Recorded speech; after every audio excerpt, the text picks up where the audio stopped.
नमस्कार मंडळी, प्रेमाने बोला धन्यरंकारची. बघा दासीला एक कमेंट आली आणि सेम तीच कमेंट त्याच व्यक्तीनं आणखीन 10-12 दिवसापूर्वी सुद्धा केली होती.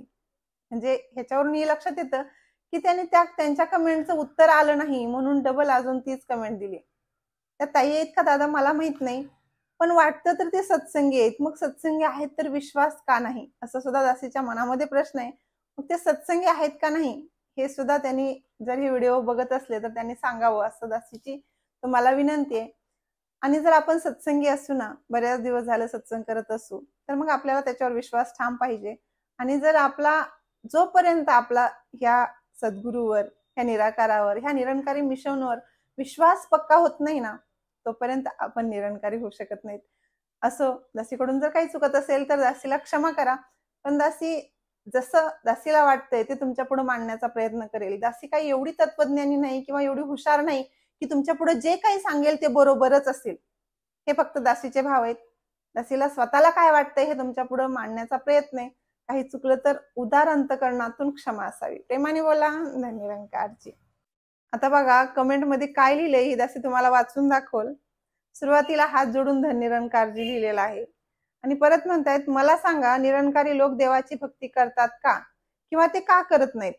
माताजी बाबाजी अंतर्यामी आहेत, ते अंतर्यामी कसे बनले? त्यांनी कोणत्या देवाची भक्ती केली? आता सुरुवातीला आपण घेऊयात की निरंकारी लोक देवाची भक्ती करतात का आणि ते का करत नाहीत, असाही त्यांनी प्रश्न विचारलाय. म्हणजे त्यांनी ठरवून टाकलं की निरंकारी लोक देवाची भक्ती करतच नाहीत. तर त्यांनी लगेच पुढे विचारलंय की का करत नाहीत. म्हणजे करतात का नाही याचं उत्तर येण्या अगोदर का करत नाहीत असे विचारले म्हणल्यानंतर त्यांनी समजून घेतलं की निरंकारी लोक देवाची भक्ती करतच नाहीत.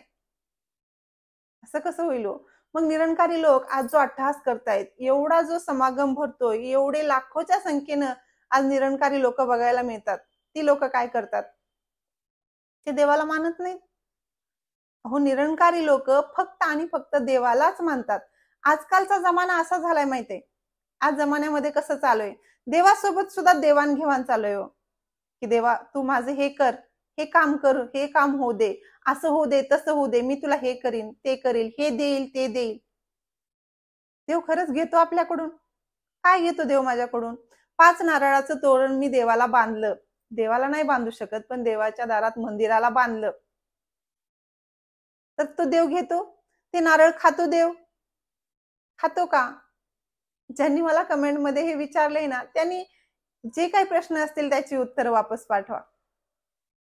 5 नारळाचं तोरण, 10 नारळाचं बांधा, 11 नारळाचं बांधा, तेवढं तोरण जर बांधलं मंदिराला नेऊन, ते देव खातो का? तुम्ही किती तिथं फुलं अर्पण करा, फळं अर्पण करा, धूप लावा, अगरबत्ती लावा, देवाला काय फरक पडणार आहे का? तुम्ही लावलं काय किंवा न लावलं काय, देवाला फरक पडतोय का? नाही पडत हो. देवाला काही घेणं देणं नाही. हे सगळं निर्माण केलंय देवानं आपल्यासाठी. आपण देवाला वापस द्यावं म्हणून नाही हो. आणि नाहीतरी 4 नारळानं देव करणार काय? त्याच्या मनात आलं तर ते काहीही करू शकतो. अख्खी नारळाची झाडच्या झाडं हवेनं तो एका क्षणात पाडू शकतो आणि 4 नारळ तो स्वतःला नाही घेऊ शकत. माफ करा दासीकडून काही चुकत असलं तर, पण आजकालची भक्ती अशी चालू आहे. दासी सांगण्याचा फक्त एकच प्रयत्न करते की आजकालची भक्ती म्हणजे ही अशी झाली, दिखावटीची भक्ती झाली. शंशाजी एके ठिकाणी म्हणतात, एक दोन हे नाही चुकले, चुकला हा सारा संसार, देवाची तर ओळख नाही करीती नामाचा उच्चार. मनमार्गाने निज बुद्धीला मार्गी उलट्या लावेले, तरे तरेच्या घडवून मूर्ती कैक देव करुणी बसले. चंद्र सूर्य ज्याने बनविले, दीप तयाला दाखविती, सुगंध ज्या स्वामीने बनविला, धूप जाळीती त्या पुढती. कर्मकांड अंधारा माझी चाले आंधळा कारोबार, नैवेद्य दाविती तयाला जो जगताचा असे दातार. सीमायाला घालू पाहती, असीम जो आहे जगती, परमेशाच्या भेटीसाठी आपणची धोका खाती. कल्पितैसे महाल बनविती, पायावरती स्वप्नांच्या, म्हणे अवतार दया कर स्वामी, जीवावरी या जगताच्या. मग शंशाजींनी हे का सांगितले? कुणाला सांगितले? का तर देवाला हे सगळं लागत नाही. देव कशाचा भुकेलाय माहितीये? फक्त आपल्या भावाचा. आणि तो भाव देवाला पाहिजे हो. तो निस्वार्थ भाव देवाला पाहिजे. आणि तुमच्या प्रश्नाचं उत्तर म्हणजे निरंकारी लोक देवाला मानतात का किंवा देवाची भक्ती करतात का? तर हो करतात. आणि ते खऱ्या देवाची भक्ती करतात.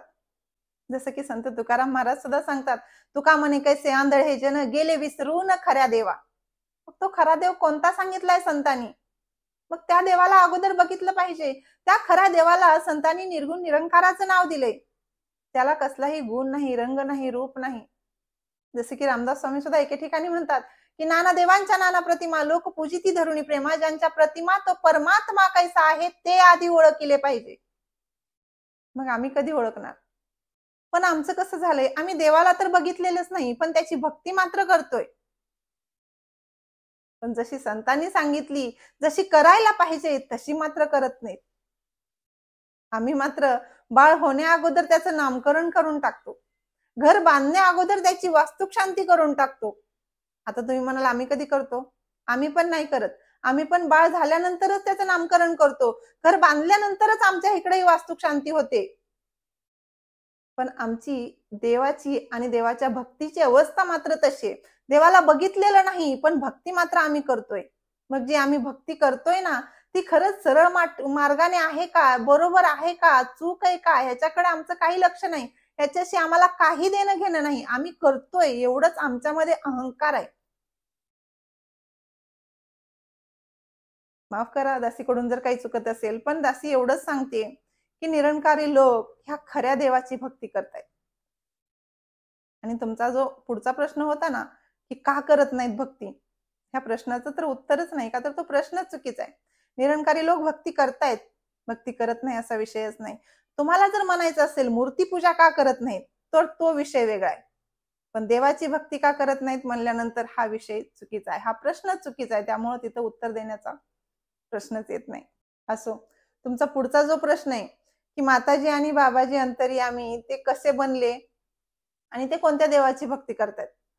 आता सद्गुरू अंतर्यामी कसा बनला हे दासी तर नाही सांगू शकत, का तर दासीच्या डोक्याच्या बाहेरचा सगळा विषय, त्यामुळे दासी तिथपर्यंत पोहोचूच शकत नाही. त्यामुळे तुम्हाला ते उत्तर देऊ शकत नाही. पण जे संत आम्हाला सांगतायत ना, त्या संतांच्या वचनानुसार संत सांगतायत, देव थोर म्हणावा की गुरु थोर म्हणावा, आधी नमस्कार कोणासी करावा, समर्थासी वाटे देवा होनी गुरु थोर, ज्याच्या कृपेने भेटे रघुराजवीर. ज्या सद्गुरूच्या कृपेनं आम्हाला हा भगवंत मिळाला, हा देव कळाला, हा निरंकाराचं आम्हाला दर्शन झालं, त्या सद्गुरू आणि या भगवंतामध्ये आम्हाला काही फरकच वाटत नाही असं संतही म्हणतात. आणि आज आम्हीही त्याच संतांच्या वचनानुसार आम्हीही म्हणतो. मग हा सद्गुरू ह्या देवाचं एक रूप आहे, अवतार आहे. मग जो भगवंत जाणू शकतो तो सद्गुरू का नाही जाणू शकत? जो या सगळ्या जगाला ब्रह्मज्ञान देतो, ह्या देवाची ओळख करून देतो. आणि अजून एक गोष्ट, वाद आणि संवाद ह्यामध्ये फरक काय असतो माहितीये? वाद कधी संपतच नसतो आणि संवाद जरी संपत नसला ना तरी त्यातून काही ना काही शिकायला मिळत असतं. त्यामुळे महत्वाचं संवाद आहे. वादामध्ये घुसायचं नाही हो, नाहीतरी प्रत्येक गोष्टीचं उत्तर जरी दिलं तरी ते तसंच का, त्याचंही उत्तर दिलं तरी ते तसंच का, त्याचंही दिलं तरी ते तसंच का, असंच जर वाढत जाणार आहे तर ते पहिल्यांदा स्टॉप करून टाकलेलं बरं असतं. नाहीतरी आपली बुद्धी एवढी तिथपर्यंत पोहोचणार नाही सद्गुरूपर्यंत आणि निराकारापर्यंत. सद्गुरूनं मला निराकाराचं दर्शन करून दिलंय, त्या निराकाराला दाखवलंय आणि तू ह्याला घाबर म्हणून सांगितलंय, ह्याचा सीसीटीव्ही 24 तास माझ्यावर आहे, त्यामुळे मी वाईट कृत्य करू नये हे मला सद्गुरूला सांगून द्यायचं होतं. किमान त्या भगवंताला बघितल्यानंतर माझी कर्म सुधारतील आणि ज्यावेळेस माझी कर्म सुधारतील त्यावेळेस हे जन्म मरणाच्या फेऱ्यातून माझी कुठेतरी मुक्ती होईल, ही सद्गुरूची अपेक्षा आहे. मग त्याच अपेक्षा पूर्ण करण्यासाठी मला फक्त हे ब्रह्मज्ञान घेऊन, ह्या निराकाराचा आधार घेऊन माझं जीवन सुंदररित्या चालायचंय, जगायचंय, यापेक्षा दुसरं काही नाही. दासीला तर जेवढं वाटतंय तेवढं तुमच्या पुढे मांडण्याचा प्रयत्न केला. दासीकडून जरी काही चुकत असेल तरी दासीला उदाहरण करण्याने क्षमा असेल. दासीचे व्हिडिओ जर तुम्हाला आवडत असतील तर आपल्या इतर सत्संगी बांधवांना सुद्धा शेअर करायला विसरत जाऊ नका. व्हिडिओला लाईक करायलाही विसरत जाऊ नका, कमेंट करायलाही विसरत जाऊ नका. प्रेमाने बोला. धन्यवाद.